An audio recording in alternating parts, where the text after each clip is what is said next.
Hello. Ờ,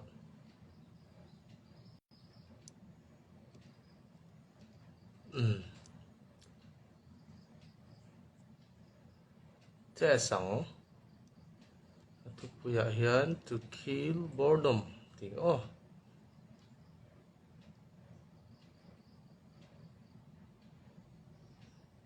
gì xin là nghe. Ừm, Anh nông về đây vợ với chút nào cái thọc nữa là chú vợ chuan lại về chỉ là ngã nghe cái một con swing of football. Ừm, tôi mi tới đâu bốc khá à tổ bà kan kun khom này cái riêng hay mà ni đâu chú cái lệ cái bút chả bà khát rồi khen hay hi nè Strangers No More Sanjoy Hazarika thì nè hey cái là chia lâu hey lâu hey bu pakhat kha ti chuak to notice mun sang sang a zin travel writing ti de pona soi the nga hey hi angai nom do ning ka shatin le kha bu thar hi a rim sim sim te hi a rim tui ka tia le kha bu collection collect hi nuam ka te sumero he ka maro chu trangkai na tama kan chiar ngal the ni lo point chiar na hun hi tam ve ni chuanin mani khan hi kan ti chhuak ka hi keng lo apong ko ron ti tonga jam tlang dai film ti nia sarjero maron lang ani ma ka ngai anasan ya tin kan promo sa lo teng ani hian eng lo ke ma ni ti kha sitcom aron ti chuak do na kha kha lo en sak ve ru nom do na ni he ka en zo zo story te pon ani haron ti ranga tin mizo football news te pon ron langa ni poi ron life na te ron tel ve thi se thatu ne he zap tlang dai film ti ne he hi a le ding zo in lang nge ka se lawa ti zo in chiar nu me mo ka se big lo he hi volume khatna nia he hi en chinula poetry collection ania he hi Instagram a khan zam zo ti a khan lo enula ka poetry te po om ve no la ne ta hian he hi poetry bu thar chuak thar ani le ka bu te soi phute la chum zo football te kan soi do nia nghe ô sô lệ tu cái này cả hey hi cái lấy à bốc cái na khasi folk tales khasi legends tí nè ngày nom mel khop cả chiar nual to à khasi how origin mit an ham ron pian chua dan an soyang nang chi kha ni à ngày nom ang hey hey à athari malana ma hey po hey chiar cha kom to khom mai chuan hey hi em mê gan zir lai em feel gan ti lai te pok han art songs ti hi nei hi short story collection ania em zatiu library khian om reng thina department library a pokan ne ke ma puala nei khaka du sim sima he bu hi notice state sang sanga an short story ho la khom da khom na nia english a zian yang chu mo sap tong a zian nia puwan nei tluanga short story te pom zo rama traina om ve boka thakop mai hi poi hi ka chiar vek to chiar chu ma ro chu kol thata ka du ne hei ron thleng le kan so le ni hei po thari manam wang wang adang pu kha om nuala ka ron tar lang ta chi ala wa khe ka nga dang kha chu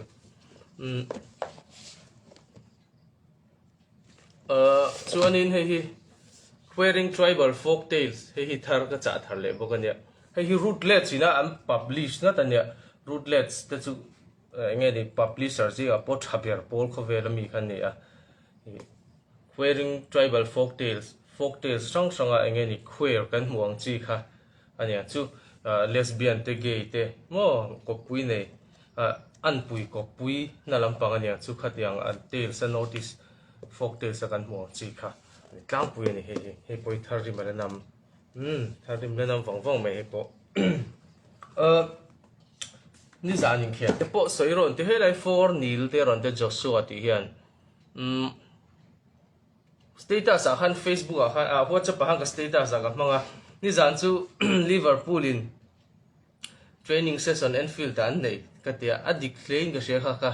mizo football news Harry Maguire engang point khel chema ila coach pani te hian game enge tina min lu tir na chan o man yang Maguire soi kha ne nia kha Maguire soi chan o man yang ta chan o mang chu ama center back adam thapa ngai reng thina o ma tinan leina man te po kha chhor chu aven tu mani chu ani na ta ga chuan tong moi lo ni lo se cake pakhat khoi lai bazar amoi kala moi lu tukin lo cheya cake pakhat dorai wa muwa chu ta chuan an cake kha cheng sang re dan lo te cheng sang re man cake he tiang khap khat vel om le khi en tinge cheng sang re ni the inge mo lutna riau ni ya tui bi ga ne ang ti ai vale ya bazara inai hon ta in e china lo tui lo mm ya ma ro chu cheng sang re manania dustbin a pai mai mai ai chuan ti ni e mai ang chu heri mai guer po an khel tir mai kha ngai ni e captain am ben ti kan se ti ra tin tak tak a fiam thui gan soi tak nai training a ti tha theya thu o ya e enge ni manager pahnia son to te po an thu o mm a discipline nei thabo ka chu wang chola khera ka ngai mai a thatna le that lo na po ngai lo tin khati anga po ka ngai lo tin a in soi thiam kher kha aturin ka shelawa ati tur po ni ka shelawa mi nan nui zat le mai mai na turani tin a ratings po at sekum nun ringot maya tu si zona patron rating hi ti mai tiang keima ngai dana chuan 7 value rating ani coloring lo match kada hian apa ngai tluan thakani season tluanin chuta apa ngai tluan ba ka khel chhia dala nei zui boka chu tia chu nia mania Alfonso Davies soi kha dik viewing ka sia Hovela player Traber Paul in ya Cristiano Ronaldo in ya captain chu Harry Maguire ni han ngai tu chin te ti kha ta khan soi che hinga sia Harry Maguire din mon he chu ama chan tu lo la na te po kha kanom mai the ama ro chu kha ke ka ngai dan ni vetlat kha chu mo chuan Liverpool hi ka fak Jurgen Klopp ke chu ka fak lo thei lo wa chan chu Pep Guardiola chu Man City a oma board zong in englai po in enge ni among an dom saka engki man ti saka Man City nei tu te house ataka nia sum sen an uilawa glory bak ngai tu an nei lawa chuwan chuan sum do na ta na hetla phiran an ni lawani an ni chu Man City chu kan enani chuan glory khan ngai poi mo ni chuwan jam budget po nei tama ama mon le saka du piang an nei saka an lak saka Man City a mun chang thalo Ferran Torres du Barcelona du taka an kwa ngoi tu ro mang tling an ni atang khan Man City bench cha tu zia chu sia thing ka sia ma ro chu Pep Guardiola chuan he ta from scratch an tiang mo abula tangin abul tak mewa tangin thila ron din chawa aron duang chuak en tinge team thazok kan nei theyang ti in rilu tam taka seng ani a tho rim na le enge ni a thanem ngai na chu da bo ta ila leader ro pui ani tel na lai taka hi Pep Guardiola te ne na tu na in phatur khopa Pep Guardiola te ang intelligence ti mai te ang an fin na thuk tak le an personality ro pui tak ron el pha mai po ni lawa ron nem niam the khop ani enge ni ron nem niam khop mishing ni thei tura a leadership bak ma chon tur ani lo lain ti te ang coaching a thalawe ti na lam ni lovim Kovela tactician ro pui tak zinga chiar chu ani ngai lo ani Pep Guardiola hi chu Alex Ferguson at ne na ka te khin fo thin na po ni a leadership ringot le engeni a energy ti mai te ang a tha shui player te zong ta na thei top chwa thei tur khopa a impact ral na ang zong kan chu dani chuan Pep Guardiola te ne na kan khai khin don ani chu Jurgen Klopp ke chong ka da sang lo thei lo manager ang zong chuan ma se Pep Guardiola fan ka ni ka ti to kha he la Henry Quest omin ka sia lar shoya ti ni kan accept him simai tu mai ga la life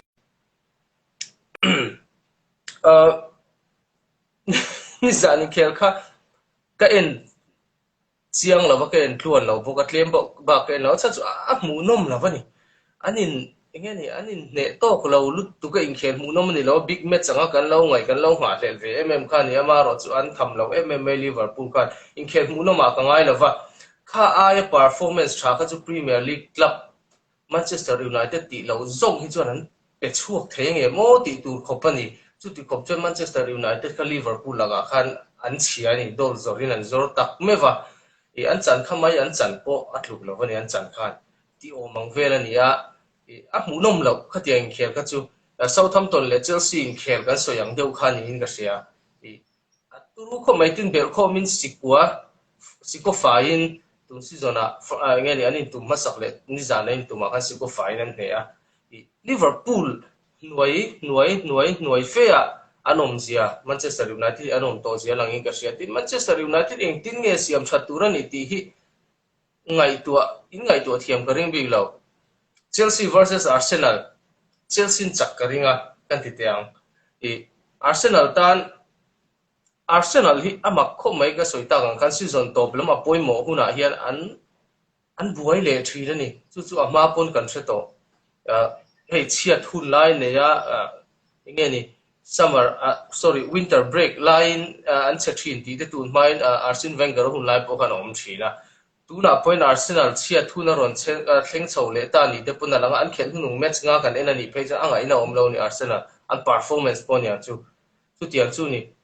chu bulbera chuan mi then ka chuan in oi lo thinin ka ringa club ina ro puina le history lo nei to na hian na sa takin player te thinnuwa ingen injin tok na tu thin Liverpool Europa an chengai lawang kan ti fo thin na poni an club ina history lo nei to na chungnun na lo nei to na le khatiang chi zong kha na sa takin Arsenal hi atla niam ve to ni tin Manchester United boina po tu na ni chi ta ni tu po player po ron lut se club ro pui establishment ro pui tak in Manchester Manchester Stadium Old Trafford han so lut ma se ani da ta ga chuan club din mun tu na adin mun chelut tu kum li nga chuang alo chia to na han na sa takin player te performance engine to na lo tir ve the ni ti hi scientifically jump proof the ni lo amaro chu hei hi chu om ve ni ti a chiang in ka sia cherry kan e yang e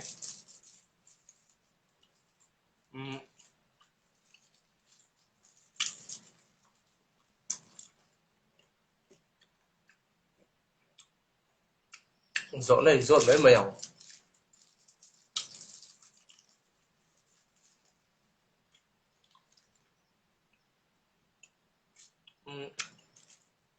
Erling Haaland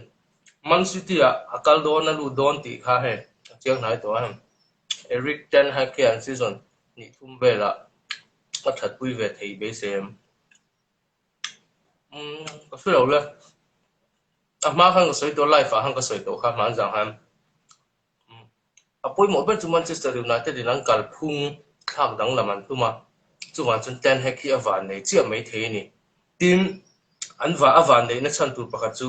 tuna an manager ni me Rangnick hi consultant ran nom to don na player lak lu ko ate football sia le football coaching po lo explore na sa to no se to mai khap a ve to don ni how to te zinga chu chuan player lak lu ko na sa takin Eric Ten Hag pui do na development ko amal tlat don to lo ni Eric Ten Hag chu awan nei na chan tu ning ka sia Holland ka soi leang ai mimal ngai dan me chun ke ni pon ral kha train lo ngai to tai la Eric Ten Hag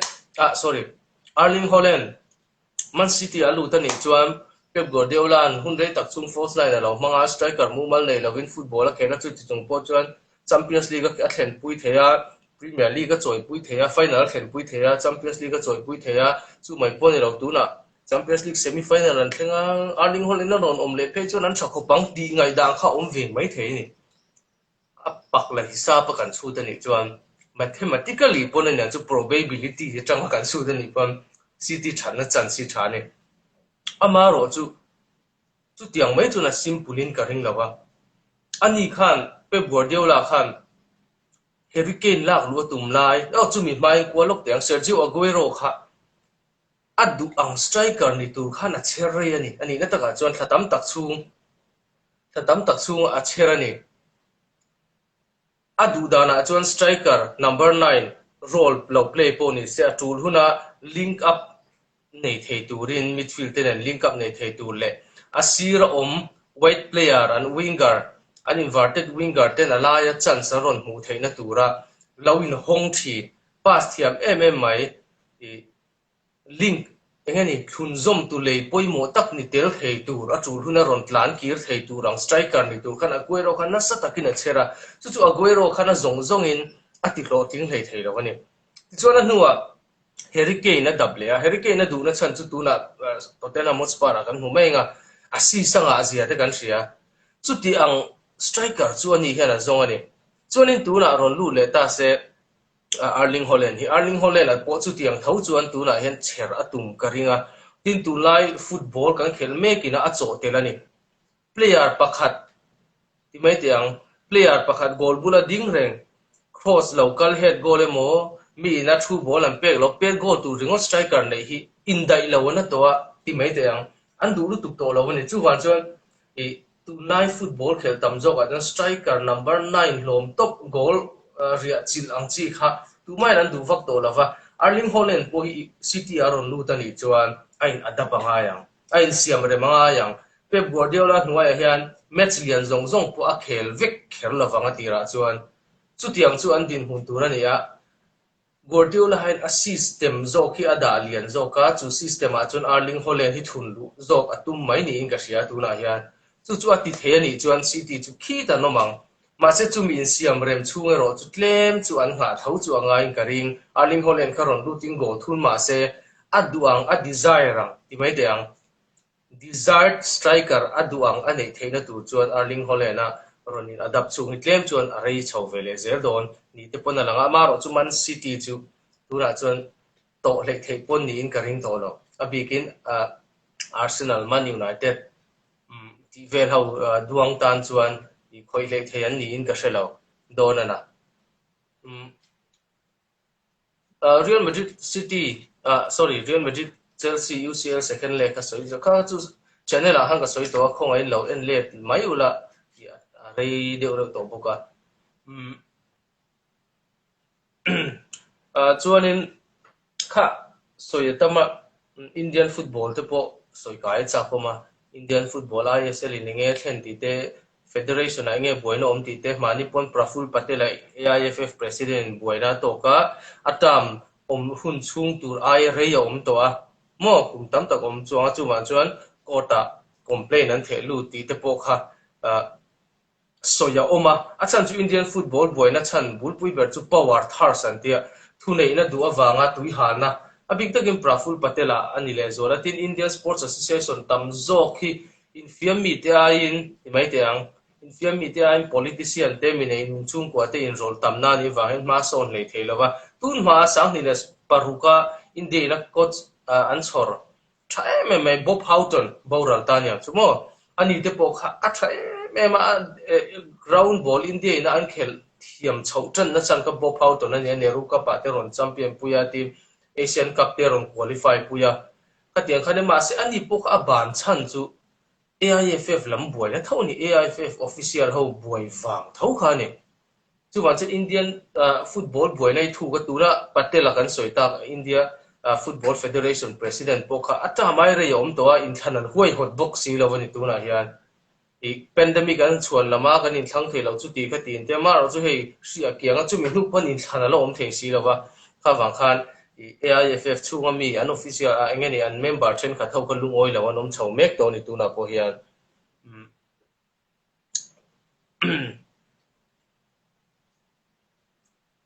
hay là hem tiang te lo om ni mo question o ma fa nai mala Ronaldo Henry nai goal a khung nem to lo mo hetiang Manchester United team manga om chung po go som panga mo season khata Premier League a khung thei hi aro pui to sim sim ama ro chu ati ngai na om lo ni hingang na Man City ina Ronaldo andor kha Ronaldo kha alung oi ka ring chi alawa ti mai te ti tak zeta dor tu kha Man City ni kha chan chu Man City kal kha ta na rem lawan United mel man si a kal kha rem si lawa lo thei lo na in fan le ange ni ama supporter tam zo ka chan lo na tu ri United ta thanga du than tu da nei to lo United ta ron lu te ni mai a mangai wang ron lu po ni lo ka ti to kha ma pon chu ma chen poye tiang trong mỗi lần nó xem Messi trận tu thấu cái này mà rồi chú cái sợi tu rồi chú Ronaldo po cái trận Messi po cái trận chú tiếng cái trận big le bias cái tum le mà rồi chú French League cái temo kalta se ani lo pon La Liga veka emo pok kirta se ani lo pon league danga nemzo ka te pon luta selang Premier League chuan top club sum player sign nana paun makta duai som sari chuang thiau mang the club paruk chuang an oma ani na taka chuan a harani Premier League harani chumini wan chu Ronaldo tan hi chuan go som pangai chu that takani tin kan soi teang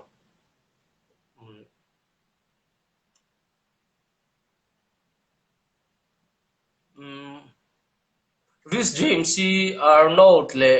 Cancelo te huanga ida nge ngai da kan da lo thei lo vin ka sia ani hi chu to a tin Rhys James Arnold Cancelo tu nge thaber ti de po hi debate thei ani to tu na chuan Rhys James si thil pat ka soi du chu aron Premier League aron lan tir khan Chelsea ta na ron khel tir khan he pa hi ka du zong ani ala thadon ani ti khan ka soi chiam to ka fak chiam to then ka choni fak ma lu tu voi ni khat me charon khel tha ve dek dek ati te po khan min ron lui sok tok te po khan oma ma ro chu adik zia langin ka sia adik zia lan na chan pa chu kan soi teng modern football a chuan full back tha nei tu chu offensive an thama sa turan ti hi ka ngai da ne ni tu live football kan ne ni chuan offensively ya tha full back te hi alang sa le in vor kang tur an lani fawang Rhys James chu a ball cross a tha ball place na hmuna adik thei em a set piece a thaboka tin chu ba ka atlan chaka ball cross a thiam chu chu apoi mo ni full back than tu chuan defending chu apoi mo la vegan ti na lam ni lovin kha kha chu asiam rem dan om inti te ang team tactic a zir ten asiam rem dan om winger po defense an da thu da match pakhat thade win an defend ve thei mai lom chu ta chuan engwai nge offensive player ahmatong haute hi an lo tam big tia kan soi fo thina chan po bulbera chuan offensive player ten an lo tam na chan chu offensive player thani tura talent mamo kha turu zo gani skills mamo kha angai tam zo gani chunga chuan offensive player ni hi har zo gani defense huna defending game defensive game khela hun chuan Rhys James chu tin mon siam thale mayang offensive player thani poimo ni full back thani tu chuan tu lai chuan hela hi ma chuana Arsenal squad di mudan chim be se ne sang kan nei sang squad thata kan ni an chua lo chuan kan ti te ang Arsenal kan mu fo ni an chuak fo thina an chua san thina ni club chu wan chuan an chuak lo ni chuan tu na an youngsters an player tu na an rin roll an man chau mek te hi liam na sa takina ti buai ni lo chuan Arsenal li la tha tu ra ka ngai ni tin Arteta hi tu ra han Champions League khel pui lo ma se an do the ngai Unai Emery an lo ti sual to a an do thei lo ka tu na hian Mikel Arteta do theina an lan tir sham mi Arsenal din chuana tura ke chong ka ngai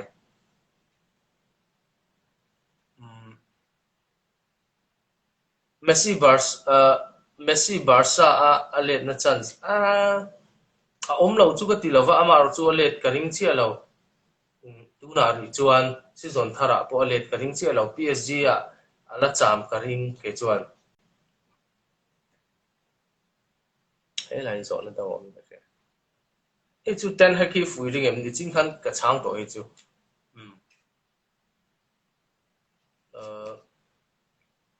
zo na kha du le comment a haron da ru he lai question san pa box san pa ron da lo kana box ka ti mai ka la she ngai lo he life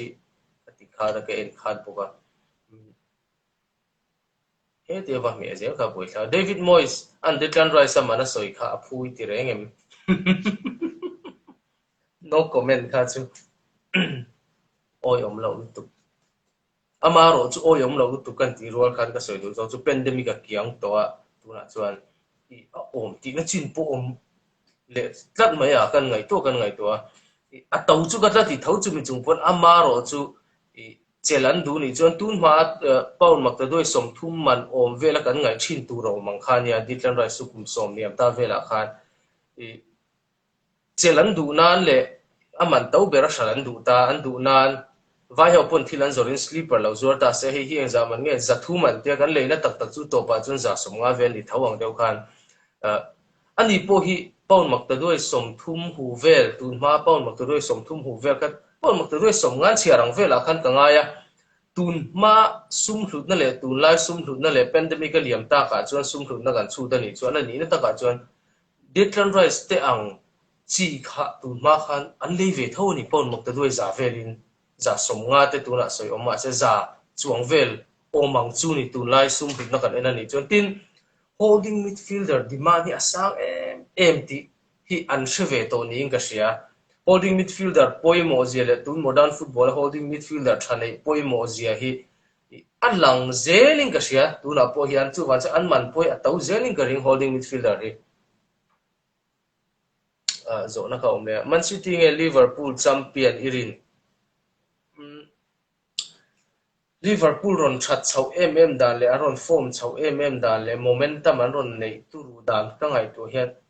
pressure hi Manchester City ta hen asang turu don lut tukin ka sia ka soi to life han thui de ka soi lawang Liverpool in Villarreal an ma chon dona engle khole fixture tough tak chu ni nga Juventus le Bayern po lo hne to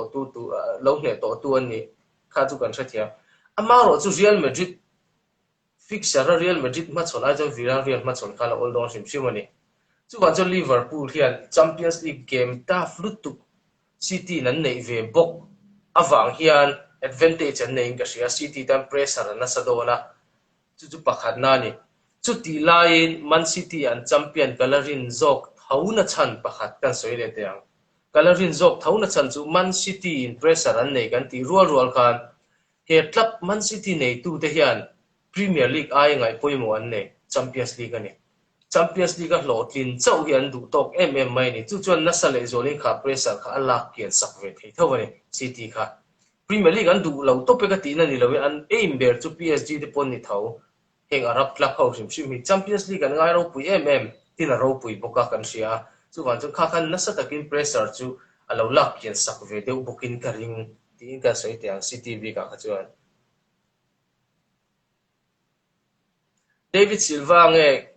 Kevin De Bruyne i du zok Kevin De Bruyne Silva aliama tin nge nom ta kan te kan mang anga ma ro chu Kevin De Bruyne ron langa en kim ti felani ta ani ai chazok City nu pui an nei ani ai chama zok ti ang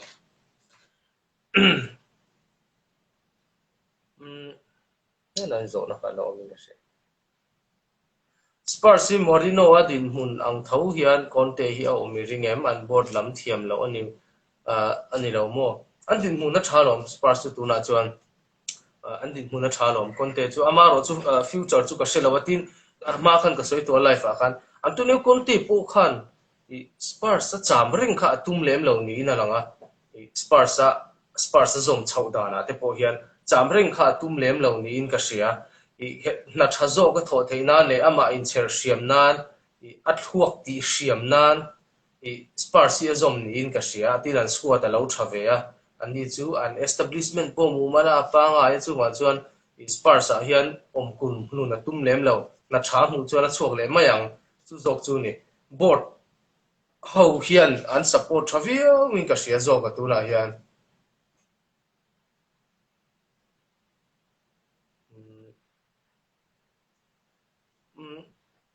Foden le Mount hi England tan first 11 an chan ve iringem World Cup tura first 11 chung chang chu soi thelo ma se an player poimo per ball chu an ni don sim inalang hetiang an khel je ni chuan Harry Maguire hi next season a United ta cha iringem chamang an dei aman ngai tuin tu nge mo lei duang le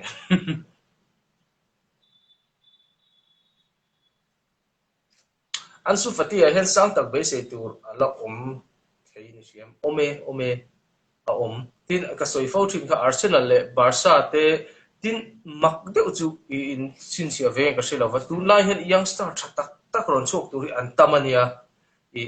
amak Chelsea a pon tam tin Arsenal a pon tam Man United a pon tam Barcelona a pon tam mai ni Barcelona bi kan soi tai lai Pedri te tuna nge ni eng lai po khel thei tur khopa pui tling to mature chawan ron chawatin Gavi te tin Ansu Fati kan tiang chi te hei Barcelona future chu ning ka sia tun si zona hening ang pon che che na topic khar fu lo ma se Xavi chu cha mangai ni eng no pang te hi a develop pangai Barcelona chale Barcelona thar ro pui ta ke chu kan mu le thoi ka ringa tin kan ti tiang chu chona zona anti engeni ngai to na anti kal thui zel ta ka chuan La Liga B ka club lian to sa establish to sa kan ti Barcelona le Real Madrid tan hi chuan atlak chiat lutuk thei lovani an li khi chu ti line Premier League kan enani chuan West Ham te hian 50 million man player an lei the ania Crystal Palace pon an lei the ani Leeds United te kha an ru Dan James Manchester United winger kha 25 million an lei the ani khatiang team hausa le team tha tam na hmuna chuan season khatital boya in management a fulawa team management a fulawa board in boy ni chuan season tam tak chung thau le theilawa rabbet tu tur club khoi hrep thei du che kha ipia lokan om rengani masela liga kan enani chuan sum le pai din huna sum lak lu an nei tam tok miaw lo chuan club chen khatin a harsa ni kalai kha harsa lu tu gani ikaron request ron oma kan ti chinange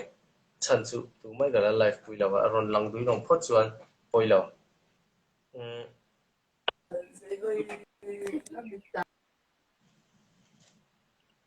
mane hi underrated team kan underrated nge mane hi sala a ming cher fu laklo to awang hian mane a thil ti hi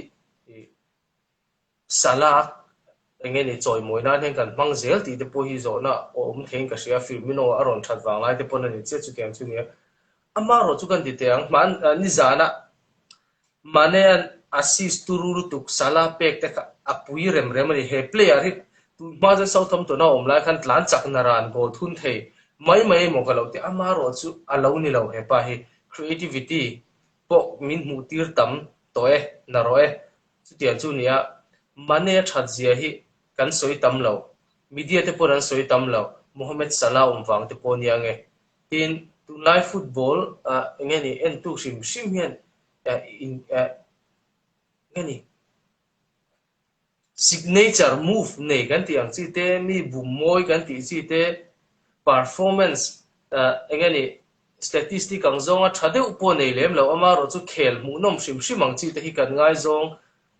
em maya tu ma te pon ni thawang chu chumi ni wanga chu tiang category changa kan te a chu tiang buk lu ma kan te don ni chon Salah in kya chu mane in khela chon amoi zo ko lo mu nom zo ko lo chu wang te po chon mane hian signature anga zokin ka sia brand value an alian zokin ka sia chu wa chon mane hi kan hniam ni in ka sia underrated tak te zigami chu ni in ka sia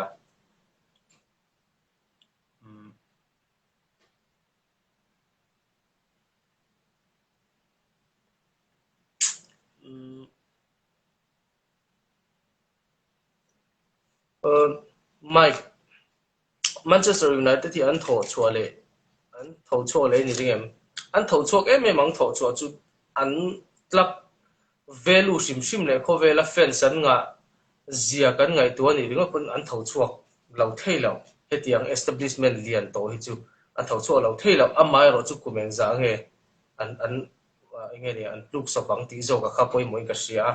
mà sẽ tu lại Manchester United fan te ta na thu lom om ve chu Eric Ten Hag appointment lampang ni lavin Eric Ten Hag lak lu an tum na ril ru hian positive sign na nei ka sia chu board lampang in thua faya abul changa malaka establishment e lo om to sa ti chebuai si lova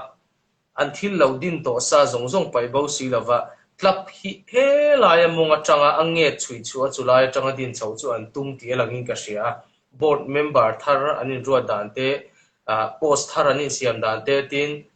regni kan lak lu danang ki football lam knowledge ne tha mai an ma ni how to te zinga tel tura an han la lu te hian Manchester United in thau chuak tura sum invest an in huam zia hi atilang cheng ka sia chu Manchester United fan te tan chon lom na tu ni ka sia tin khalai kan soi du chu coach pakhat ringot hian tla pasiam tha theilo kan ti chon dot kan soi ka ringa amaro chu history kan enani chuan manager claim te chawin club hi an choi ka ngani Jurgen Klopp an Liverpool aron choi kan dan zong history kan enani pon Brendan Rodgers a ma to na thatta kan ni khana lo thok to chuan na tho zo tak lawa chu Jurgen Klopp in aron chun zo ma si Jurgen Klopp kha abul changa thil din tur o mang tho thang khana lang thovani ani pon ni de reng ani chu da chuan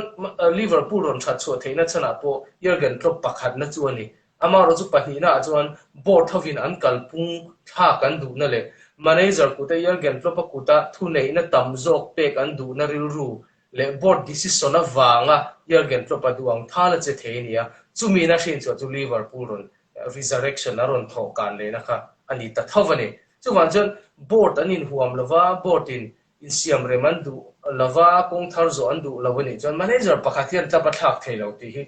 pom top ro kan ti tiang pom top ro pakhatina thak theila board atopa chona poimoni board decision thovani life ti top don nayang o Davis kan now Davis poetry ziak thina nen in china le ka bugaron ti la po kana poetry in bulgan thana Davis aron zota United hian thunu donin Ronaldo ain an melvat chu Ronaldo ayo tu niom ta ka an melvat chu anga yangem an mel me kang tu na po hian Cristiano Ronaldo Man City ya changa Man City lu turan hijack ha political lu tu gani ti mai te kha Man City ya Ronaldo alu tani chuan thil poi lu tu pahin thleng thei City dan ngai na nom don lo pakhat na pahina chuan Man City brand value kang chak lu tu le fans an thang thar te fan an nga chak lu tu dan na ni pakhat na khala soi zelang chuan chumi ba ka chuan Cristiano Ronaldo he Manchester United le City le Premier League club zong deu tho bel kho mai pon follower sanga social media hen ti hi sia dangai chu chuan a en ti chu thang thar hi ni khata mi eng zang e pia han chu teu kum khat season khat chung hian no pang eng za hi nge tle ron eng za hi nge football enge ni football en thar omang an chu te makta duai bi don khovela hena no mang sing bi nuai bi makta duai don no ma chung ho chuan an football en ti ratlap tha an mu chu Man City ni don ani a poilu tu chu Manchester United kan chu wan chu Ronaldo khan an team a enge ron ken lu don game le stats zonga ngai to chi ni to lo Manchester United ta khan alu du ni chan la kha to kani chu wan chu Man City alu tu khan hijack ta reng ani chuan tuna hian chu an ti ta Man City Ronaldo an la lu to lawa Ronaldo that lai hun le a in khel thei chung gola thun thei chung Manchester United hian ke maning kan nei yang midang in nei su se kan el pui te nei su se ti kha an ni tan chuan plan thata ka ni kana ti sam te ang chu zo ka chu poimo ama ro chu Ronaldo thak na tu ri chu suman nei ani phot chuan eng lai pon an duang tura point thak an tu mang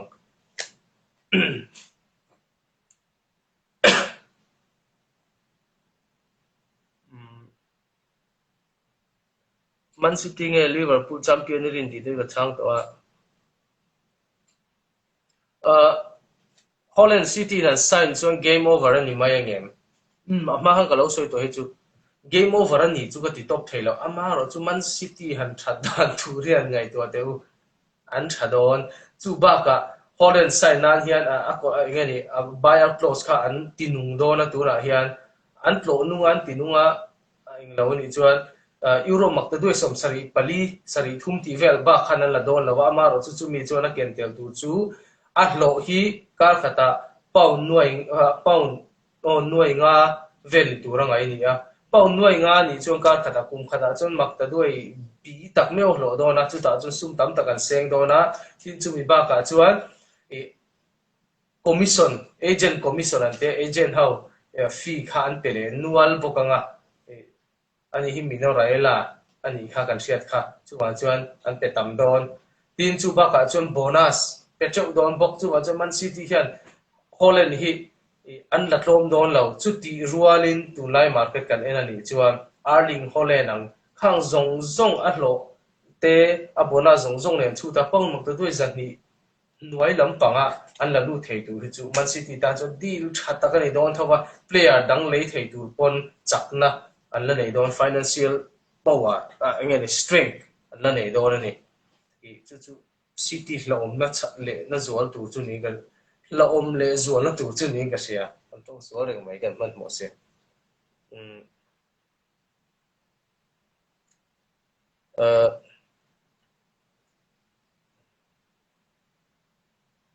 zo nei om no la ama ro chu ron zo non ten ni no ma chen kan chuanin